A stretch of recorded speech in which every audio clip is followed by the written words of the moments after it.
الله ربي والإسلام ديني ومحمدا رسول الله ويقيني. Baik, assalamualaikum warahmatullahi wabarakatuh. Waalaikumsalam warahmatullahi.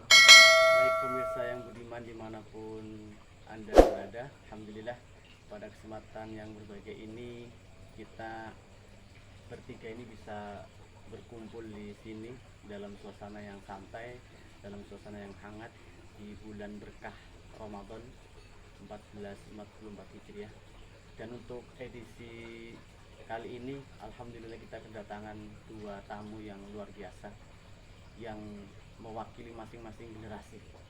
Ini di sebelah kami di sini sudah ada Ustadz Munajat. Gimana Ustadz Munajat kabarnya? Alhamdulillah sehat. Suaranya kok kayaknya pelan banget ini. Iya, ini baru mengawali. Oh, baru mengawali saja. Nah, kebetulan ini baru pulang dari salat tarawih, terus kemudian kedua mungkin sarapan lebih banyak lagi, suara lebih besar ya. Siap.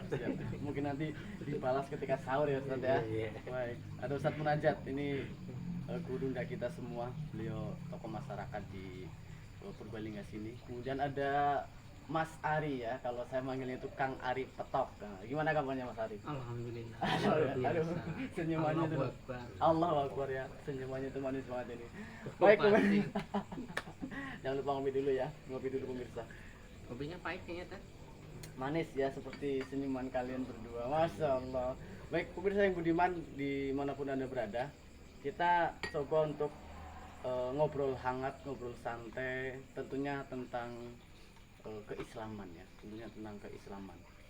Dan kenapa kemudian kita penting untuk ngobrol tentang masalah keislaman, karena memang Islam ini adalah agama yang sempurna yang kita anut bersama. Terlebih sekarang adalah momen bulan suci Ramadan. Jadi harapannya nanti bisa menjadi tambahan wawasan untuk pemirsa semuanya tentang keislaman ya, tentang masalah Islam. Dan mungkin kita akan lebih coba untuk fokus membahas tentang berbagai macam tuduhan terhadap beberapa isu tentang Islam ya. Jadi banyak yang mengatakan bahwa Islam itu adalah agama yang turun di Arab, sehingga kemudian ada perbedaan antara Islam Arab, kemudian juga ada Islam di Indonesia, atau mungkin orang menyebutnya dengan Islam Nusantara. Kemudian juga ketika kita bicara tentang syariat Islam itu sepertinya sebagian masyarakat atau bahkan sebagian umat Islam itu malah alergi dengan kata-kata syariat Islam. Apalagi ketika kita coba untuk menyerukan atau membicarakan masalah khilafah. Nah, ini menjadi isu yang kayaknya sangat hangat ya Ustaz Munajat ya. Iya. Mas Ari gimana ya? Luar biasa nih Tad. Apalagi saya sebagai buruh yang hampir setiap hari kerja, walaupun minggu-minggu juga kadang ada shift-shiftan kayak gitu kan, kadang kerja kayak gitu. Belum lama juga hijrah kayak gitu kan. Ketika kita sedang semangatnya berhijrah, ada stigma negatif kayak gitu kan, akan banyak pertanyaan gitu kan. Apalagi sekarang yang namanya media kan, kita mau percaya siapa sih kayak gitu. Benar ya. Jadi Mas Ari ini memang punya sejarah panjang ya. Jadi Mas Ari ini punya latar belakang yang luar biasa sebenarnya. Beliau adalah salah satu pegiat seni yang hijrah, kemudian juga pekerja yang luar biasa yang kemudian akhirnya memilih untuk hijrah. Nah, barangkali yang ini Tad, gimana? yang saya percaya dan saya tunggu-tunggu kalau kita ngobrol masalah media, khususnya media televisi, paling kalau saat ini ya saya tunggu ya paling saya lebih percaya dan lebih menunggu adzan maghrib. Jadi konten dari televisi iya. adzan maghrib yang Adzan itu ya. Timbangan berita-berita yang ada ketika dibandingkan dengan medsos kan timpang sekali kayak gitu. Apalagi saya paling ingat dengan pernyataannya Roy Gerung kan, pembuat hoax yang paling baik dan paling besar adalah peluangnya adalah penguasa itu. Oh iya benar ingat. Jadi kalau menurut Mas Ari ini, jadi kalau misalkan kita kemudian ingin bilang mengapa kemudian seakan-akan itu Islam dengan syariah dan juga dengan khilafahnya itu malah terkesan kurang diterima di masyarakat gitu ya. Kalau kalau menurut Mas Ari tadi ada peran media. Kalau misalkan menurut Ustadz Munajat ini tentang peran media misalkan atau tentang fakta lah tentang isu ini terlebih dahulu sebelum Iya, kita. jadi kita punya masyarakat ini terkadang itu mereka menerima sesuatu yang mereka tidak paham apa yang mereka terima, dan terkadang juga masyarakat itu menolak sesuatu apa yang mereka tolak itu mereka juga nggak paham apa yang mereka tolak. Saya ambil contoh misalkan, ketika pada saat masyarakat itu ketika mereka menerima demokrasi misalkan dengan mekanismenya, mereka tidak pernah bertanya ini dasar demokrasi itu apa, Ya, oke. kemudian dalilnya mana, itu kemudian nggak pernah tanya sumbernya dari mana. Mereka itu menerima mentah-mentah langsung kemudian dipakai diperjuangkan dan kemudian mereka terapkan di tengah-tengah kehidupan masyarakat, langsung ikut melaksanakan itu. Tadi Ustadz bilang dalil, emang penting tak ketika kita ingin menerapkan sesuatu itu bagi umat Islam harus ada dalilnya itu. Iya, begitu juga misalkan bicara tentang syariat dan bicara khilafah lah misalkan ya. Tidak sedikit orang itu kemudian mereka menolak khilafah dan itu kemudian mereka juga tidak paham yang mereka Oke. tolak itu apa sebenarnya. Ya, paham. Padahal mereka itu nggak paham. Bahkan ada sebagian orang-orang tertentu ya, orang-orang tertentu itu kemudian mereka itu kemudian menanyakan mana dalil Al-Qur'annya yang menyebutkan kita wajib memperjuangkan khilafah itu. Tapi ketika pada saat yang sama demokrasi diterapkan, mereka nggak pernah tanya dalil demokrasi itu apa, nggak pernah tanya. Ini menjadi persoalan Islam ketika khilafah itu belum diterapkan. Ya. Kita baru ingin memperjuangkan itu, mereka tanyakan dalil. Tapi ketika ada sebuah sistem yang sudah menggurita di negeri ini, yang bahkan menimbulkan banyak kerusakannya, tapi kemudian mereka nggak pernah tanyakan dalilnya apa. Oh, jadi ada paradok Ya, ya. terjadi sebuah paradoks. Pada satu sisi ketika ada orang berbicara syariah dan khilafah minta dalil, Dalilnya. tapi ketika demokrasi yang diterapkan sekarang dan punya dampak yang mungkin banyak negatifnya tidak pernah tanya dalil gitu. Ya, itu yang terjadi. Ya. Barangkali saya pernah dengar pernyataan ya, Gimana itu Mas Ari? khususnya untuk masalah dalil tentang demokrasi. Hmm. Yang paling saya dengar dan sering saya dengar itu adalah demokrasi sama Islam itu sama, ada persamaannya. Jadi Oh, mereka itu persepsi menggunakan- masyarakat, Iya. persepsi masyarakat. Bahkan bukan persepsi masyarakat lagi, beberapa tokoh mengatakan bahwa demokrasi ini, di demokrasi ada musyawarah, di Islam juga ada musyawarah kayak gitu lah. Terkadang pernyataan-pernyataan ini yang dari tokoh ini di tengah-tengah masyarakat akhirnya diterima kayak gitu. Oke. Walaupun saya tahu itu, saya pernah baca itu, walaupun sama-sama ada musyawarah kan tetap di situ juga berbeda gitu. Hal yang dimusyawarahkan juga pasti beda. Oh, memang mungkin ada satu sisi yang sama, tapi lalu ini membedakan apa ini? Ketika tadi Mas Ari bilang bahwa banyak di antara umat Islam itu mengatakan demokrasi nggak masalah karena memang di dalamnya ada musyawarah. Islam pun ada musyawarah. Lalu persoalannya di mana kalau kita bicara demokrasi? Iya. Jadi kalau kita melihat dari segi persamaan, Mhm. contohlah begini ya, antara manusia dengan kera itu sama ya. Oke. Maksudnya manusia itu punya telinga, kera juga punya telinga. Iya. Manusia punya mata, kera juga punya mata. Manusia berjalan pakai kaki, kera juga berjalan pakai kaki. Kalau melihat persamaan seperti itu ya sama seperti itu. Oke, analogi. Tapi Ya. ada perbedaan yang sangat prinsip yang itu kemudian tidak bisa disamakan antara kera dengan manusia. Iya. Karena manusia adalah manusia, sementara kera itu adalah binatang. Binatang. Begitu juga antara Islam dengan demokrasi. Kalau ketika misalkan Islam itu dilihat dari persamaan berupa musyawarah, kemudian menjanjikan terkait dengan kesejahteraan, keadilan dan sebagainya, Islam juga seperti itu. Kalau menyamakan seperti itu mungkin sama, karena bicara demokrasi, Islam juga bicara tentang keterwakilan. Islam juga punya konsep itu. Bagaimana memilih penguasa, demokrasi punya konsep bagaimana memilih penguasa, Islam juga punya konsep itu. Tapi terjadi perbedaan itu ada dari prinsip dasarnya, bahwa Pondasinya lah ya. pondasinya istilahnya itu pondasinya. dari perbedaan di situ. Karena demokrasi punya prinsipnya adalah kedaulatan berada di tangan rakyat, Kedaulatan tentang rakyat ya. dan landasan akidah demokrasi sekularisme Sekularisme. adalah memisahkan agama dari kehidupan. Oke. Sementara Islam prinsipnya adalah kedaulatan bukan di tangan rakyat, bukan di tangan Artinya manusia. peraturan atau aturan atau hukum itu bukan dari manusia gitu ya. Kalau Jadi, Islam gitu ya. iya. Jadi contoh begini,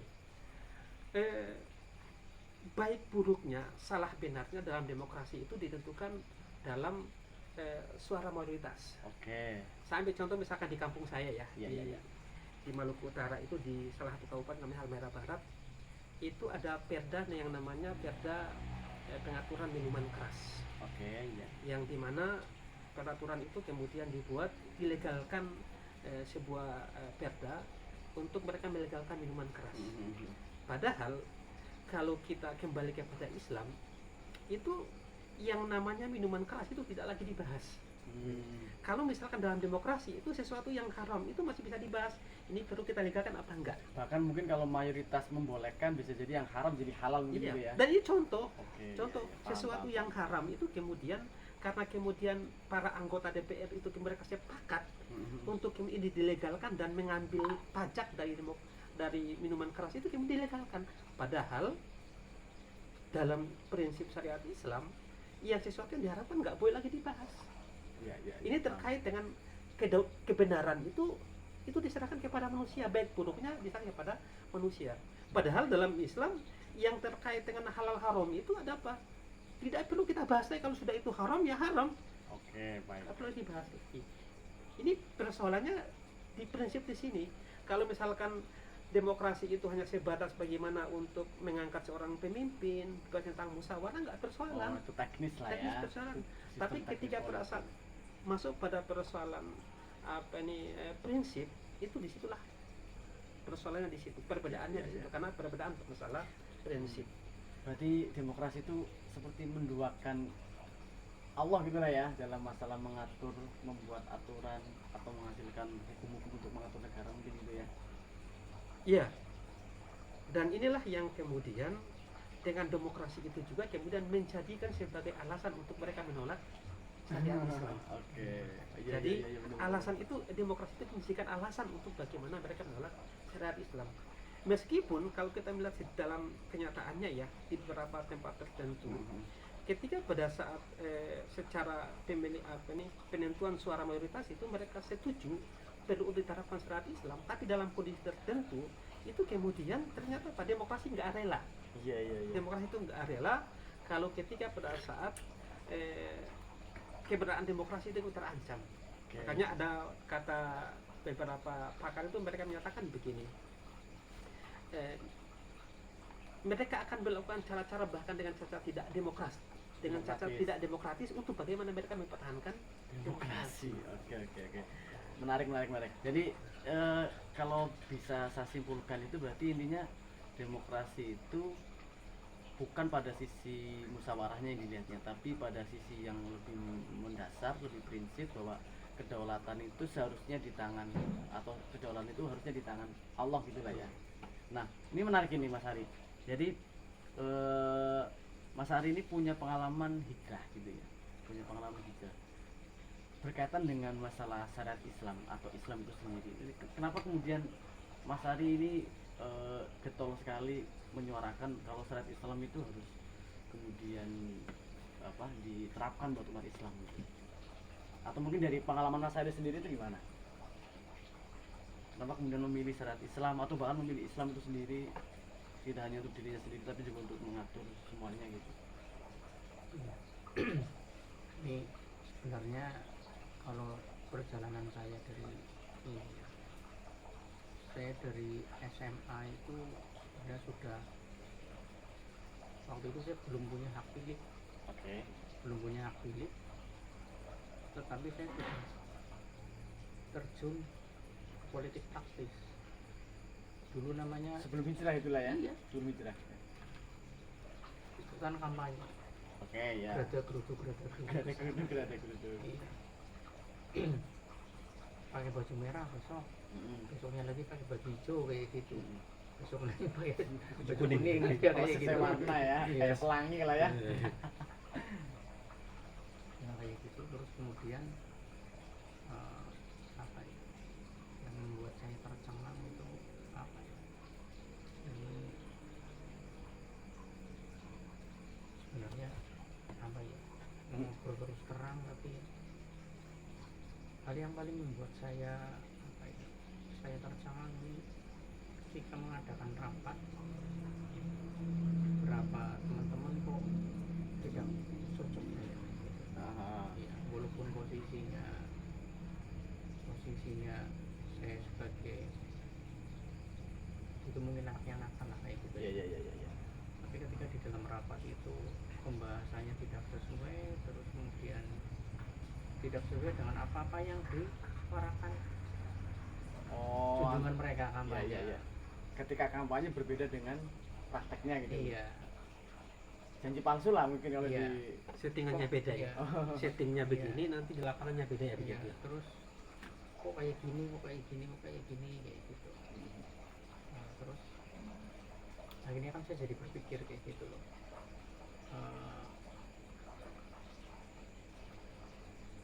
Ide kebebasan ini di dalam demokrasi saya tarik ke teman-teman yang mengajak hijrah kayak gitu. Iya. Saya tarik ke teman-teman yang mengajak hijrah. Kan idenya, salah satu idenya kan penjunjung 4 kebebasan kan ya. Iya. Kebebasan berpikir. Oh, ide demokrasi. Iya, betul. Ya, kebebasan berpikir, kebebasan berpendapat, kebebasan beragama. Bisa memiliki. Iya. Ini benar-benar dibungkam. Nah, jadi saya berpikir ini demokrasi ini menjunjung tinggi kebebasan, tetapi ketika kita ngobrol hijrah tentang Islam ini dibungkam kayak gitu loh. Jadi dari akarnya pemahaman tentang demokrasi dicabut ya. Iya. Padahal dari SD loh, Demos Kratos, dari unit Demos dan Kratos. Iya. Dari SD sampai dengan bangku kuliah itu sama, Demos sama Kratos. Ah, Dan berasal dari Yunani itu sama kayak gitu. Iya. Dan kebebasan yang dijunjung tinggi kan cuma 4 itu kayak gitu loh. Ternyata ini dibungkam secara perjalanan ke sini kok demokrasi ini sebenarnya sistem yang baik atau sistem yang menyimpang kayak gitu. Karena apa? Itu pertanyaan besar dari Iya. Mas Ari dulu dia. Ide kebebasan ini kok benar-benar dibungkam kayak gitu. Padahal kalau memang posisinya menjunjung tinggi kebebasan, ya udah, orang mau kebebasan asalkan dia merugikan orang lain kayak gitu. Oke, benar. Diberikan panggung kayak gitu. Iya, paham. Kayak gitu. Mau menyerukan syariah atau apa itu dia nggak masalah gitu ya. Karena itu juga sebatas ide yang bisa jadi ada diskusi atau dialog di situ. Oke. Jadi lalu kenapa kemudian ini ketika demokrasi disepakati harus ditinggalkan oleh umat Islam? Berarti kan alternatifnya mungkin kalau dari Mas Ari ataupun Ustaz Munajat itu Islam lah ya, syariat Islam gitu. Nah ini bagaimana ketika menjelaskan kepada masyarakat sehingga kemudian dia bisa beralih gitu dari sistem demokrasi yang secara prinsipil itu bertentangan, karena kedaulatan itu seharusnya di tangan syariat Islam, bukan di tangan manusia, bukan di tangan rakyat gitu. Nah ini menjelaskan ke masyarakat. Ya, jadi sebenarnya fakta-fakta yang terjadi di tengah masyarakat itu sebenarnya masyarakat sudah tahu bagaimana kebobrokan ketika diterapkan dalam sistem demokrasi saat ini. Ya. Kita sudah melihat tidak sedikit para pejabat-pejabat yang kemudian akibat dari mahalnya biaya politik, terus kemudian mereka melakukan berbagai macam kesepakatan mereka melakukan berbagai hal-hal yang akhirnya kemudian mereka terlibat dalam berbagai macam kasus korupsi sebagainya. Mereka mengambil uang negara untuk berkaya diri, dan itu tidak sedikit para pejabat yang terlibat dalam demokrasi ini. Jadi artinya sebenarnya masyarakat itu sebenarnya sudah di benak mereka kepercayaan mereka terhadap sistem kapitalisme demokrasi ini sebenarnya sudah pada titik nadir sebenarnya. Tapi kemudian karena tidak ada sesuatu alternatif yang diberikan kepada mereka, sehingga akhirnya apa? Meskipun tahun ini mereka dibohongi, 5 tahun yang lagi mereka lupa, tetap ikuti lagi. Karena seolah-olah tidak ada pengganti yang lain.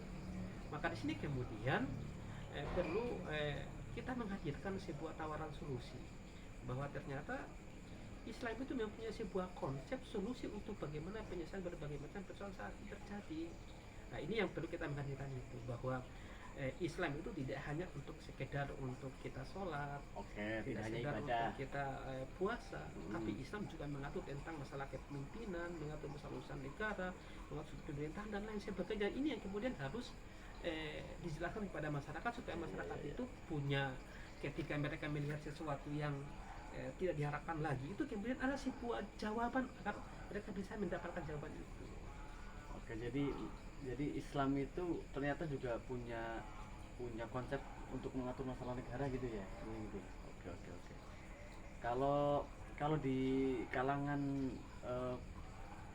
perkawanan atau pertemanan dari Mas Ari sendiri, karena tentang syariat Islam ini kan kayaknya masih sangat asing buat anak-anak muda ya, buru-buru bicara syariat Islam gitu kan. Mungkin mereka juga kalau ditanya demokrasi juga mungkin nggak tahu gitu, buru-buru ke syariat Islam gitu. Apalagi nanti kalau misalkan kita coba untuk membahas masalah khilafah gini gitu. Ini kan juga problem juga mungkin kalau kita lihat. Jadi kesadarannya juga masih. Jadi tadi sebenarnya untuk masalah hijrah ini ada satu hal yang belum saya ceritakan. Nah, silakan. Sampai gitu. Ketika saya mendapatkan kajian tentang wajibnya Monggo iya, pokoknya ada wajibnya menutup aurat bagi orang yang balik gitu, Ah. khususnya untuk perempuan gitu kan harus pakai gamis, terus pakai jilbab gitu. Ketika kita dijelaskan tentang dalil tentang aurat muka dan telapak tangan gitu, kemudian kita ngobrol dengan teman dan kerabat yang paling dekat dengan saya, dan dia adalah guru ngaji. Ketika saya tanyakan itu, jawabannya ini ada hubungannya dengan demokrasi. Makanya itu saya nggak percaya demokrasi. Jawabannya seperti ini: jilbab itu hanya wajib di Arab gitu. Oh, Di sini kalau di Indonesia nggak wajib. Kalau memang syariat Islam kepengen kamu apa-apa wajib kayak gitu, ya udah, kamu nggak usah tinggal di Indonesia. Nah, ini kan jadi semakin aneh dan semakin banyak pertanyaan yang harus saya dapatkan jawabannya kayak gitu. Iya. Nah, karena itu saya posisinya waktu itu benar, wah ini demokrasi sama Islam benar-benar beda kayak gitu, bertentangan. benar-benar beda dan bertentangan, karena udah jelas demos dan rakus itu bukan ajaran Islam. Iya. Dan iya. Nggak ada di Al-Quran juga. Iya, nggak jelas ada. iya. Betul. Dan itu pelajaran itu saya dapatkan dari SD sampai dengan bangun kuliah, itu kamu ketemu terus. Berarti kan dari dulu kita ditanamkan seperti itu kayak gitu. Barangkali kalau konsep kebebasan ini benar-benar dicederai, ya demokrasi menyimpang kayak gitu. Perlu ditanyakan juga mungkin pada Aristoteles, Socrates, Plato. Loh iya, mereka yang menciptakan kayak gini terus tiba-tiba ada yang menyimpang kayak gini kayak gitu. Kan berarti mencari iya. sumber utamanya gitu ya. Barangkali kalau ilmuwan bilang ini apa, penemuan yang cacat kayak gitu. Oke, Iya. benar. Karena kalau kita ngobrol sains kayak gitu loh, ini berarti sistem yang cacat kayak gitu. Jadi sudahlah cacat ternyata bertentangan dengan Islam gitu ya. Jadi sebenarnya buat umat Islam nggak perlu bingung-bingung gitu kalau misalkan ingin mengatur urusan masalah kemasyarakatan atau negara. Islam itu punya aturan ternyata, kalau tadi Ustadz menyinggung itu. Nah, lalu kemudian gini Ustadz. Jadi tadi Ustadz nyinggung tentang masalah kapitalisme juga ya. Tapi nanti mungkin kita tunda dulu tentang aturan-aturan Islam yang bisa menggantikan demokrasi.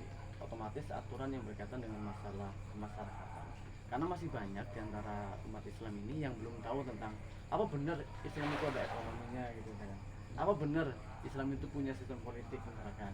Apakah benar Islam itu punya sistem aturan untuk interaksi di tengah masyarakat. Nah, ini kan masih belum banyak. Ya karena di sekolah pun kita nggak pernah diajarkan gitu kan. Kita taunya ya Islam ya sholat, puasa, zakat kan gitu kan ya. Ini gimana? ya itu yang menjadi problem yang saya juga dapatkan dulu di sekolah. Bahkan ada orang mengistilahkan Islam itu dengan ISLAM, itu mengatakan begini: Islam itu diambil dari kata I berarti Isa, Oke. L itu adalah duhur, tapi kemudian pakai L lohor, Ya benar. terus kemudian A itu adalah asar, Oke. kemudian Isa subuh, S itu subuh, kemudian duhur itu L itu lewat, kemudian A itu Asar. asar, kemudian M itu adalah Maghrib. maghrib. Sehingga mereka punya anggapan begini. Kalau ketika pada saat kita sudah melaksanakan sholat, maka itu sudah Islam sempurna, Islam kafah. Sehingga Cukup lah gitu sudah ya. sudah cukup. Nah, sehingga ketika pada saat yang lain sudah nggak perlu lagi. Ini pemahaman yang kemudian sejak lama ditanamkan di sebagian umat Islam seperti begitu. Nah, padahal kalau kita kembali merujuk penjelasan para ulama, para kiai itu kemudian sholat itu misalkan di dalam Al-Quran disebut as-sholatu imanuddin ya. Sholat itu adalah tiang agama, tiangnya agama. Kalau kita ibaratkan rumah itu Islam itu adalah bagian sebuah rumah. Sebuah rumah berarti kalau as-sholatu imanuddin, sholat itu tiang agama, berarti apakah ketika berdiri sebuah tiang sudah dikatakan sebuah rumah? Kan belum tentu. Belum dong. Karena rumah itu harus ada pondasinya, ada tiangnya, ada dindingnya, ada pintunya, ada jendela. Itulah sebuah rumah. Artinya apa? Dalam Islam itu memang tiang itu penting. Penting banget. Sholat itu merupakan sebuah tiang yang penting. Ketika saat orang itu nggak sholat, itu rumah itu bisa roboh. Betul. Artinya rumah itu kalau datang bisa roboh. Tapi kemudian rumah itu hanya baru sebatas tiang, maka itu tidak dikatakan sebagai rumah. Harus rumah itu ada jendela, ada pintu, ada pondasi dan lain sebagainya. Itulah yang harus kita pahami seperti begitu. Bahwa ajaran Islam itu tidak cukup hanya untuk sholat, tapi di situ ada rukun Islamnya, kemudian ada rukun imannya, kemudian ada muamalah dan macam yang lain sebagainya. Nah, misalkan ketika pada saat kita itu hanya fokus dengan masalah ibadah mahdhuf seperti itu, kita melihat di tengah masyarakat ketika mereka datang di masjid pada saat sholat, mereka penuh dengan ketaatan kepada Allah. Tapi begitu keluar dari masjid, itu mereka seolah-olah sudah tidak diawasi lagi oleh Allah. Oke, ya paham. Ini ada sebuah cerita, mungkin sebuah bukan cerita ya, tapi Pengalaman sebuah mungkin. pengalaman. Saya itu beberapa waktu yang lalu itu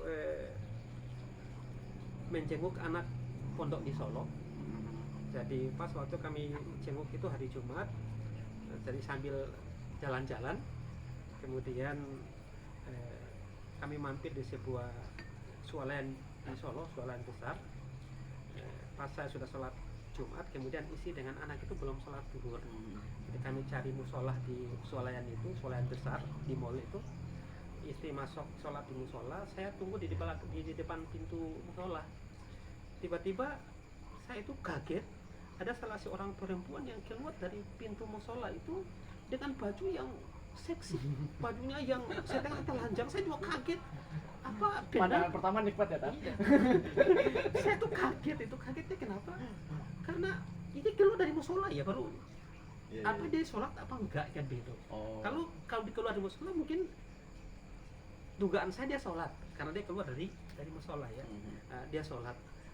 Artinya apa? Mungkin pada saat di musola itu dia sholat, dia merasa akan diawasi oleh Allah, diminta pertanggungjawaban oleh Allah Subhanahu Wa Taala, sehingga ketika dia sholat zuhur, dugaan saya dia nggak berani untuk bagaimana mengurangi rokaatnya sholat zuhur. Dia nggak akan berani kalau sholat itu sambil dengan pakaian yang telanjang begitu. Pasti dia akan pakai mungkin dari setengahnya. Karena dia merasa di situ diawasi oleh Allah. Tapi begitu dia keluar dari masjid, dari musola itu kemudian apa? Dia lepas semuanya. Seolah-olah Allah itu mengawasi hanya ketika pada saat di musola di masjid. Nah, itu salah berarti ya. Inilah persoalan umat Islam, seolah-olah bahwa Islam itu hanya misalkan cuma Ibadah dibawa makhluk. kepada ibadah makhluk saja. Tapi ketika pada saat mereka dalam tata cara berpakaian dan lain sebagainya sudah tidak lagi diatur semaunya mereka sendiri. Tadi disebut tadi yang kemudian apa? Inilah kebebasan orang itu berekspresi, mau ekspresi mau nggak pakai baju atau apa sebagainya itu urusan saya.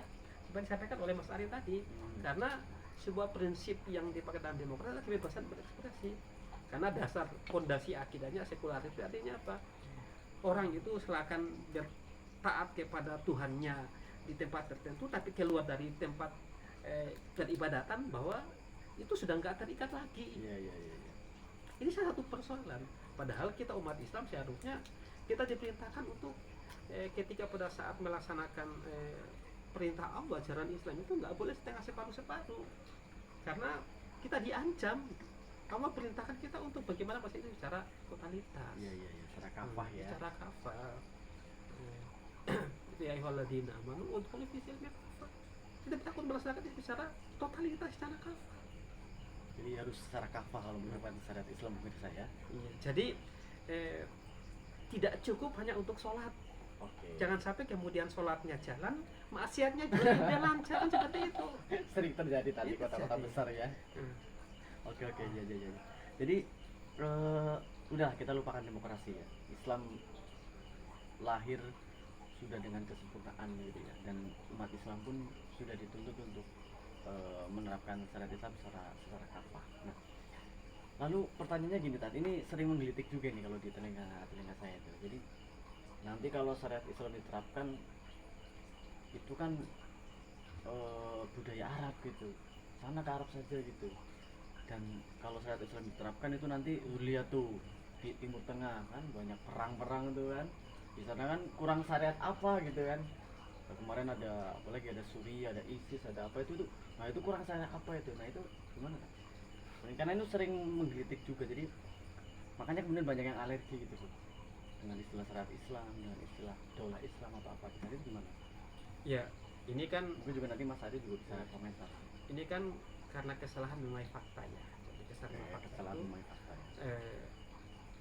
apakah ketika pada saat terjadi konflik di Suriah, Iya. di berbagai belahan di Timur Tengah yang Iya.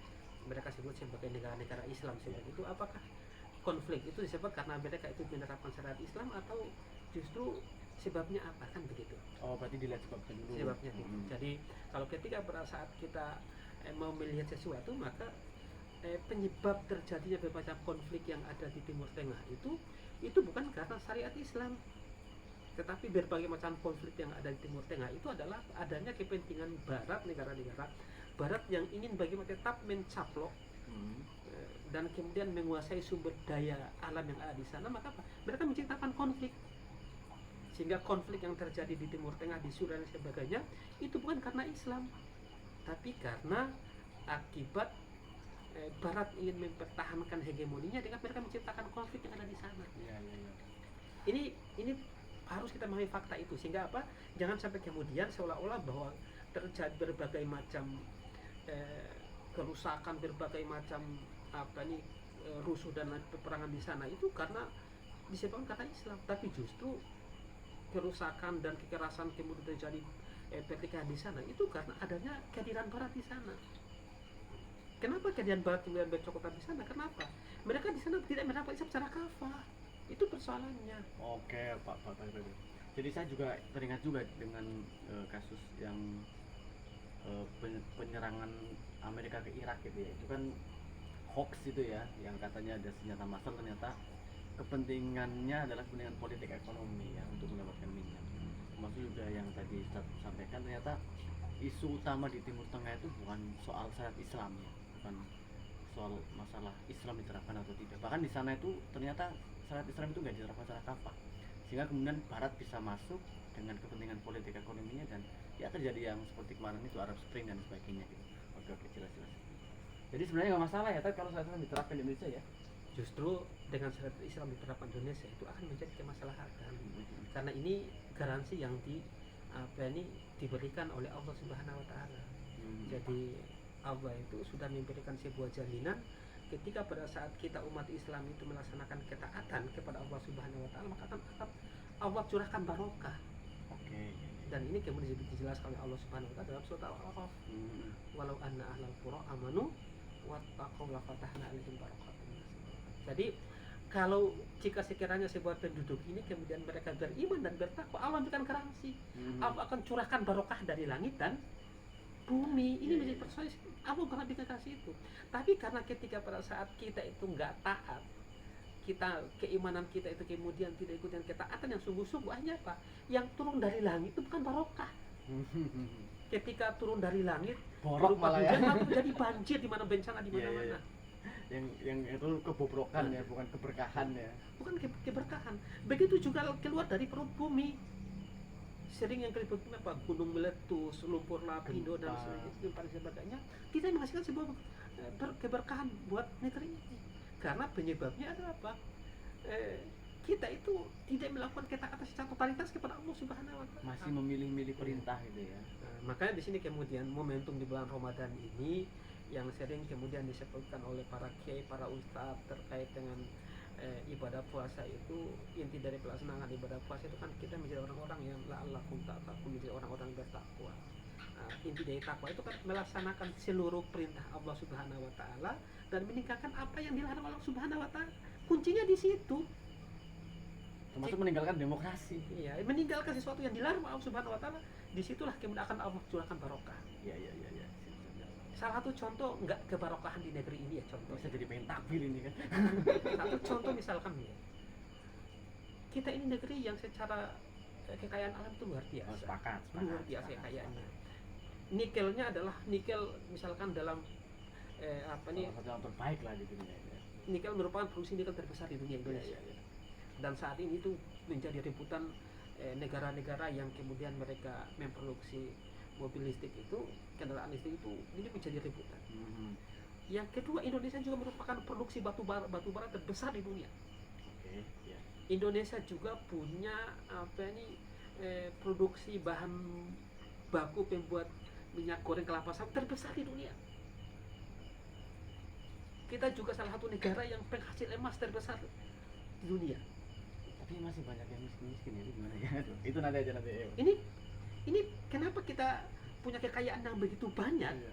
tapi kemudian pada saat yang sama masyarakat itu susah. Nah, Ini itu. karena penyebab kan nggak ada kebarokahan di situ. Oh, tidak ada syariat Islam. Iya. Ketika pada saat nggak diterapkan syariat Islam, tidak menimbulkan sebuah barokah. Iya. Kekayaan yang banyak justru menimbulkan persoalan yang ada di tengah-tengah masyarakat. Yang kaya makin kaya, yang miskin makin miskin, alam tereksploitasi gitu ya. Itu dah dulu kan. Kayak saya pengen ke Mas Ali lagi nih. Jadi tadi bicara soal masalah hijrah nih, kan dulu itu di zamannya Nabi Muhammad SAW sebelum diutus itu kan kondisi masyarakatnya itu kan begitu rupa lah ya, disebutnya jahiliyah lah ya. Jadi bayi perempuan lahir itu kalau nggak dibunuh dikubur hidup-hidup, kemudian prostitusi ya, kemudian apalagi itu perang antar suku, mabuk-mabukan, judi sebagainya gitulah. Nah itu ketika kemudian Nabi Muhammad hijrah, karena tadi menyusul hijrah tadi kan, maksudnya Mas Adi kan juga punya pengalaman hijrah kemudian ke Madinah, dan ternyata dampaknya begitu luar biasa gitu. Karena ketika Rasulullah membangun peradaban di Madinah, akhirnya Mekah yang pada waktu itu jahiliyah juga akhirnya tersentuh Islam. Nah, pertanyaannya adalah kalau kita comparekan dengan kondisi sekarang, karena saya bisa katakan ya hampir sama lah dengan kondisi jahiliyah dulu lah. Riba ada di mana-mana, judi ada di mana-mana, bahkan sekarang nggak cuma offline, online juga gitu kan ya. Wah, iya, kalau bilang sama yang sama kan. Bahkan tadi ada bayi perempuan lahir dikubur hidup-hidup. Iya. Sekarang kita nggak tahu jenis kelaminnya apa, masih umur kandungan ini dikubur. Lebih parah ya, Iya. lebih parah ya. Lebih parah, iya. Sebelum melihat Dunia depan, sudah iya. dibunuh duluan ya. Iya. Judinya sekarang udah merajalela luar biasa. Oke, sampai satu hari satu malam malah peribahasa nih gitu. Iya. Ini orang ngapain nih? Ternyata ngurumus togel deh. Iya benar. Angka. Oh, saya pikir ilmuwan apa? Ahli matematika ya, persamaan pertidaksamaan ternyata wow, dimensi 3. Oh, ternyata merumus. Iya. Udah canggih ya. Iya. Zaman saya kecil dulu ya namanya judi, yang tahu ya uang kartu kayak gitu. Iya. Jenis artinya kayak sekarang udah merumus, sekarang udah pakai HP.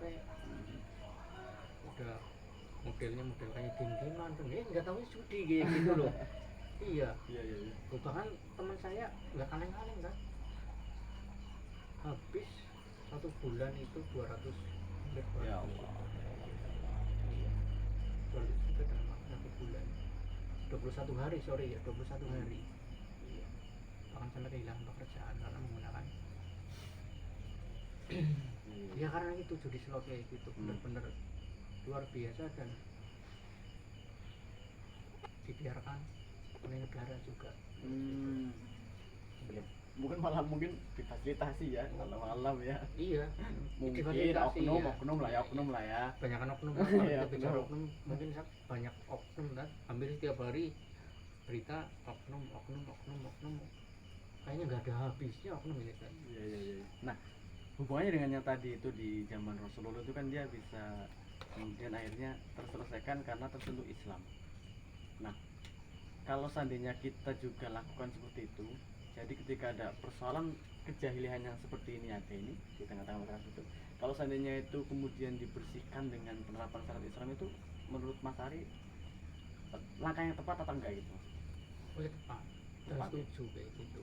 Karena tidak lain tidak bukan ini kan berasal dari Allah Subhanahu wa taala. Oke, gitu. Jadi secara keimanan itu memang ini udah lahir dari Iya. Allah gitu ya. Dan ini satu-satunya bukan cuma agama, ini ideologi. Kita ngobrol lagi ini kan Iya, iya, ideologi. iya, benar, Karena benar. apa? Ya jelas lah, pesan moral yang disampaikan oleh negeri ini, penguasa ya khususnya, dan dunia ini luar biasa tentang ideologi ini. Bahkan beberapa film dari dulu yang saya tonton, film kan universal, Iya, orang iya. banyak lihat, anak kecil, remaja, orang tua nonton film. Hmm. Film perang itu nggak jauh-jauh, pasti apa musuhnya kalau bukan Uni Soviet, Islam kayak gitu. Uni Soviet, Islam kayak gitu. Hmm. Itu kan sebenarnya kan bukan kebetulan, dan ini memang skenario, dan ini adalah ada pesan moral yang ingin disampaikan. Sebenarnya ini adalah dunia ini adalah peperangan ideologi. Jadi ada ideologi Islam, ada tadi katanya di ideologi Iya, sosialis, sosialis, komunis, sosialis dan komunis, kapitalis. kapitalis, Iya. ya, ya, ya, ya. Nah, dengan runtuhnya Uni Soviet, kemudian sekarang kapitalisme merajalela di mana-mana kayak gitu. Satu-satunya ideologi yang paling solutif buat umat manusia ya cuma Islam. Oke, oke. Nah ini Karena posisinya sudah jelas ya. Satu ideologi yang ngobrol ya, ngasih tahu ke manusia ini loh, setelah kamu mati nanti ada kehidupan lagi gitu. Oh, Dan iya. ideologi yang lain nggak ada tuh. Oke. Jadi ada kehidupan setelah kehidupan dunia gitu ya. Iya. Ada. Kalau di konsep Islam kan ada surga neraka itu. Dan saya pikir ketika Kanjeng Nabi tadi hijrah sampai kemudian Mekah, sampai dengan wilayahnya luar biasa, sampai dengan kita sekarang Islam kayak gini kan, Ya, Masya Allah, Masya Allah, Masya Allah. ini kan berarti bener-bener Kanjeng Nabi bener-bener sayang sama umatnya, ingin manusia itu berislam kayak gitu, kemudian masuk surga kayak gitu. Ya kalau saya baca ya, baca masalah kajian-kajian tentang ataupun riwayat-riwayat tentang nabi-nabi sebelumnya kan, nabi-nabi sebelumnya kan untuk kaum-kaumnya, tapi ini Kanjeng Nabi Muhammad kan benar-benar untuk seluruh manusia kayak gitu. Mata di tangan Iya, kayak gitu. Nah, sekarang kondisinya di negeri ini khususnya kayak gitu ya, syariat Islam benar-benar menjadi momok yang menakutkan. Iya, buat sebagian. iya, ini memang bukan hal yang apa ya, bukan hal yang kebetulan, dan seolah-olah ini ancaman, dan ini juga merupakan, menurut saya ini merupakan propaganda yang dibuat oleh dunia. Oh, berarti by design. By design, ya, by design gitu. Jadi pesan moralnya ya nggak usah khawatir kalau seandainya Islam itu atau syariat Islam itu diterapkan intinya gitu ya. Ya kalau kita ngobrol demokrasi, kalau sekarang kan hampir di seluruh dunia kan demokrasi lah ya. Ya, Nggak ada yang sosialis komunis yang murni kan nggak ada. Kita ngobrol masalah demokrasi kayak gini. Ya kalau kita ngomong fair saja ya, ngomong fair masalah kenapa sih masalah syariat Islam ini seolah-olah menakutkan? Kenapa nggak dikasih panggung sih? Banyak orang yang menyerahkan syariat, coba dikasih panggung lah kayak gitu. Dikasih kesempatan. Iya, dikasih kesempatan, dikasih panggung, jangan tiba-tiba ini menakutkan kayak gitu. Terus kemudian kasih tahu ke masyarakat ini bahaya gitu. Tapi saya yakin dengan era sekarang ya gitu ya, dengan era sekarang, dengan Islam yang sekarang ditindas, kemudian Islam yang sekarang Pembawa Islam ulama-ulamanya dikriminalisasi, kemudian didiskreditkan, distigmatisasi Iya. gitu ya. menjadi teroris kayak gitu kan. Ini banyak masyarakat, khususnya masyarakat menengah ke bawah ini akan mencari tahu informasi kayak gitu. Oke, benar. Karena apa? Mulai objektif lah. Iya, kebohongan-kebohongan. Ya, tadi diceritakan tadi Amerika tentang perang di Irak, kemudian di ISIS itu kan untuk menemukan kebohongan-kebohongan yang sudah terbuka gitu. Ketika kebohongan sudah terbuka, kebohongan-kebohongan lain pasti akan terbuka dan Islam pasti akan dimenangkan. Amin. Gitu. Terkait ya, nun sewu ya, terkait dengan masalah negatif ya tentang syariat Islam, tentang khilafah, itu kan namanya opini ada yang opini yang pro dan kontra, Oh, tidak ada iya. masalah. Wajar lah ya. Yang pro wajar. pasti akan tambah, yang kontra pasti nanti akan berkurang lah, amin itu ya. diperkurang ya. Terus sebagian besar banyak yang mencari tahu kayak gitu loh, banyak yang mencari tahu kayak gitu loh. Saya yakin kayak gitu. Iya, amin. Dengan amin. perimbangnya masalah ini, masalah informasi medsos yang luar biasa, apalagi sekarang apa viral sekarang kan seolah-olah yang menjadi ya tanda kutip ya penegak hukum sekarang netizen kayak gitu. Hakimnya netizen Iya ya. kayak gitu, saya yakin sekali kayak gitu kan. Iya, iya. Dan memang harus yakin kayak gitu kan. Ya, karena memang ajaran Islam. Nah, ini juga sering menjadi kekhawatiran ini, kalau mungkin pemirsa juga sering bertanya bahkan mungkin ya. Seandainya syariat Islam itu diterapkan dalam konteks negara, ya.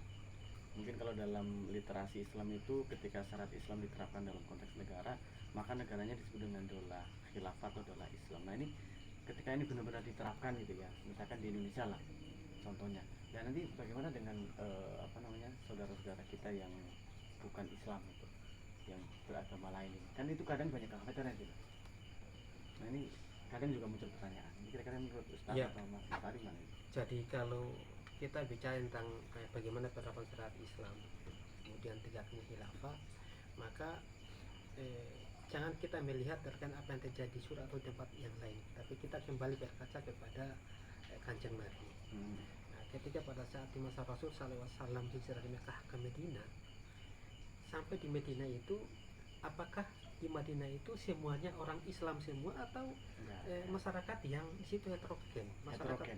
masyarakat yang itu di situ ada Islam, di situ juga ada Yahudi, di situ juga ada Nasrani, bahkan di situ juga ada kaum musyrikin juga masih ada. Dan ini yang perlu dilihat di situ, apakah kemudian ketika pas Islam nyampe itu kemudian menindas orang-orang yang di situ atau kemudian diseragamkan? Kan enggak. Ya, malah muncul piagam Madinah gitu Muncul ya. kemudian muncul piagam Madinah. Jadi kalau kita melihat tentang fakta sejarah di masa Rasul, ini sudah terbantahkan seolah-olah bahwa Islam hadir itu kemudian akan melakukan sebuah diskriminasi, akan kemudian memaksa orang-orang yang kemudian Tidak berakidah Islam. yang enggak beragama dipaksa untuk berakidah Islam, itu kemudian keliru. Bahkan cara-cara seperti itu yang bahkan bertentangan dengan Islam. Bahkan ada tempat-tempat tertentu yang kemudian terjadi penindasan, kemudian terjadi diskriminasi dan sebagainya, justru ketika Islam itu nggak diterapkan. Misalkan kita ambil contoh begini ya, ketika pada saat Islam itu diterapkan di sebuah negeri, ketika khilafah itu tegak, maka kemudian dalam hal memberikan kesejahteraan, contoh misalkan dalam hal pelayanan kesehatan misalkan, itu kemudian Islam tidak membedakan kamu muslim atau enggak muslim, tetap semua akan diberikan pelayanan yang sama. Nah, memang masyarakat gitu ya. Masyarakat yang sama. Bahkan ketika pada saat khilafah tegak itu kemudian apa? Kalau sekarang itu apa? Baik muslim atau non muslim, misalkan diberikan beban yang luar biasa, ditarik pajak ini, pajak itu dan lain sebagainya. Dan yang terasa itu bukan cuma orang non muslim juga sangat terasa ketika mereka itu ditarik yang seperti itu. Tapi ketika saat khilafah Islam itu diterapkan dalam sebuah institusi, maka apa? Pajak itu akan ditiadakan, nggak ada pajak. Kalaupun itu pajak, itu kepada kondisi yang sifatnya apa? Insidental dan bahkan tidak ditarik kepada non muslim. Oh, berarti kalau dalam Islam, ini mungkin pembahasan lainnya, tapi ini menarik ini. Jadi pajak dalam Islam ternyata hanya ditarik untuk umat Islam saja. Jadi orang-orang non Islam itu kalau khilafah atau syariat Islam tegak itu tidak perlu khawatir. Jadi mereka itu tidak, ini satu contoh memuliakan, bahkan Rasul menyebutkan bahwa barang siapa yang kemudian mereka itu menzalimi kepada orang-orang kafir ini, maka pasti mereka menyakiti Rasul. Oh iya. Nah, ini yang perlu kita perhatikan. Bahkan dalam sejarah itu ketika di masa Khalifah Umar bin Khattab itu ada salah seorang anak pejabat gubernur Mesir itu pernah mencambuk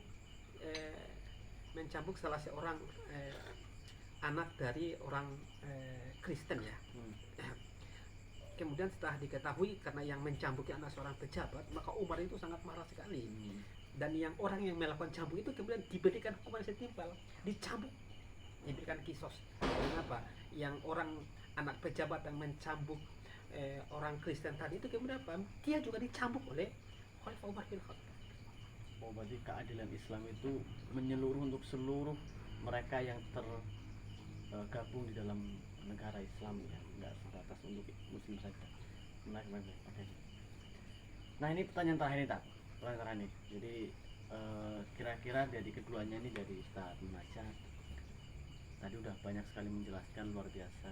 Kemudian dari Mas Ari Petoknya juga udah banyak sekali bercerita. Ini pertanyaan terakhir. Jadi pesan untuk umat Islam atau pesan untuk seluruh masyarakat Indonesia secara umum yang kemudian meyakinkan ke mereka tidak perlu khawatir kalau seandainya syariat Islam itu diterapkan dalam lingkup negara. Itu kira-kira pesan yang ingin disampaikan kepada masyarakat, kepada umat Islam dari Kang Ari Petok, dari Ustaz Munajat ini apa gitu? Ini dari Mas Ari dulu.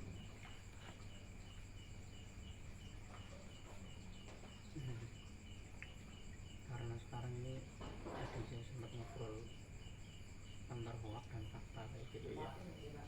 Jadi berita miring tentang syariat Islam kan bagi sebagian orang adalah bahayanya Islam ini adalah sebagian fakta dan sebagian hoax kayak gitu. Jadi pesan saya kepada diri sendiri dan pada masyarakat, satu, untuk mendengar informasi itu jangan sepotong-potong gitu. Kemudian karena kita sebagai seorang muslim dibekali dengan akal gitu, mencari tahu informasi, dan kemudian sebagian besar masyarakat ini menurut saya ini ketakutan gitu. Ketika Islam Fobia itu, Islam fobia, fobia ya. gitu ya.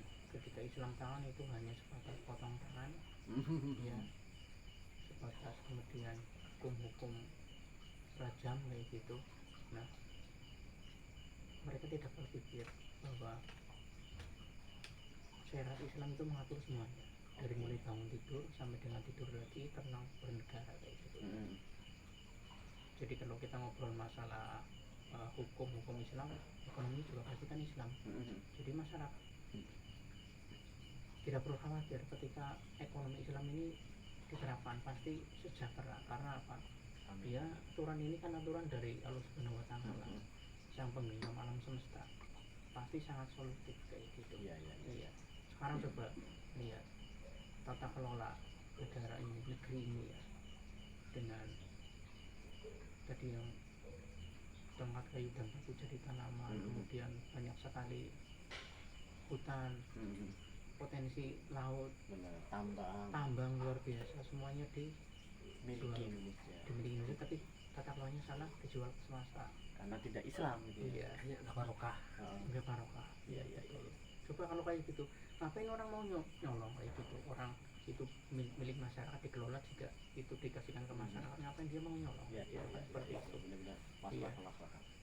Terus kemudian sekarang miris sekali, coba kalau masyarakat sudah tahu beberapa berita yang sangat menghebohkan ya, dengan pemerkosaan anak di bawah umur, terus kemudian pembunuhan, habis diperkosa dibunuh, terus posisinya Jahiliyatulan pelakunya di bawah umur dilepas kayak gitu, terus remaja pelajar tawuran kayak gitu, tawuran bahkan nggak sedikit yang meninggal dari tawuran itu. Terus kemudian geng motor, sekarang beberapa berita keliti geng motor gitu. Ini kan bukan hal yang satu dua kali, tapi sering terjadi, dan ketika Islam itu diterapkan tidak akan jadi seperti itu. Iya. Mending ketika Islam diterapkan karena berasal dari Allah pasti berkah gitu ya. Terus sekali. Ustaz, pesan buat kita semua, Ustaz. Ya, jadi berbagai macam persoalan yang menimpa negeri ini baik itu urusan ekonomi, sosial, kemudian urusan kemasyarakatan dan sebagainya. Akar masalahnya adalah kita meninggalkan syariat Allah Subhanahu wa taala. Itu persoalannya di situ. Ketika pada saat kita meninggalkan syariatnya akan menimbulkan berbagai macam dampak-dampak selanjutnya. Ini sudah Allah tegaskan seperti itu. Makanya solusi untuk bagaimana supaya kita bisa keluar dari berbagai keterpurukan saat ini, maka solusinya kita kembali kepada Islam. Apalagi momentum Ramadan ini adalah bulan yang penuh dengan kebarokahan, bulan yang mulia. Harapannya adalah kita semua dengan hati yang lapang setelah kita melaksanakan ibadah puasa, kan harapan kita menjadi orang-orang yang bertakwa. Amin, amin. Orang yang bertakwa itu apa? Menerima seluruh apa yang diperintahkan Allah Subhanahu wa taala dan meninggalkan dilarang oleh Allah Subhanahu wa taala. Salah satu perintah Allah Subhanahu wa taala adalah bagaimana kita melaksanakan hukum-hukumnya diterapkan dalam kondisi bermasyarakat, bahkan kemudian bernegara. Tidak cukup ketakwaan secara individu, tapi juga bagaimana supaya ketakwaan itu secara kolektif dalam kondisi bermasyarakat dan bernegara. Dengan cara itulah insya Allah kita akan diberikan kebarokahan dari Allah Subhanahu wa taala dan akan menimbulkan kerahmatan lil alamin. Ya, sepakat. Karena kalau dengan tidak seperti itu, kerahmatan lil alamin yang dijanjikan oleh Allah Subhanahu wa taala itu tidak akan bisa tercapai kalau kita itu mengabaikan syariatnya, kita bermaksiat kepadanya. Sehingga untuk bagaimana supaya kita keluar dari berbagai persoalan ini bulan yang penuh mulia, tentu kita nggak mau menjadi orang yang menolak syariat. Kita berharap untuk bagaimana supaya menjadi orang-orang yang la'allakum tattaqun ini. Amin. Selesai dalam bulan Ramadan itu semoga ada sebuah kesadaran kolektif sehingga kita kembali bersama-sama melanjutkan kehidupan Islam. Amin. Islam dalam kondisi dalam lingkup masalah individu pribadi, urusan masyarakat hingga kemudian bernegara. Mungkin seperti itu. Oke, terima kasih. Sekali lagi terima kasih Mas Ari Petok ya. Sampai ketemu lagi nanti insyaallah. Kapan lagi ngobrol lagi? Siap. Terima kasih juga Ustaz Munajat ya. Amin. Dan juga buat pemirsa yang budiman di mana kalian berada, demikian yang bisa kita sampaikan ya, obrolan santai kita tentang masalah persoalan Islam, khususnya tentang syariat Islam. Jadi buat semuanya, buat seluruh masyarakat, buat kaum muslimin khususnya, tidak perlu khawatir dan tidak perlu merasa takut ya, tidak perlu ada rasa Islamofobia, karena syariat Islam itu jelas-jelas memberikan banyak sekali keberkahan buat kita kalau diterapkan, dan juga bisa memberikan solusi terhadap beberapa persoalan ya, sehingga kemudian kita tidak lagi hidup di era yang jahiliyah modern seperti ini. Jadi terima kasih semuanya dan sampai jumpa di lain kesempatan. Semoga bisa menikmati tontonan dari kami. Sekali lagi terima kasih Mas Ari Petok, terima kasih Ustaz Munajat, dan juga assalamualaikum warahmatullahi wabarakatuh. Ngopi dulu saudara.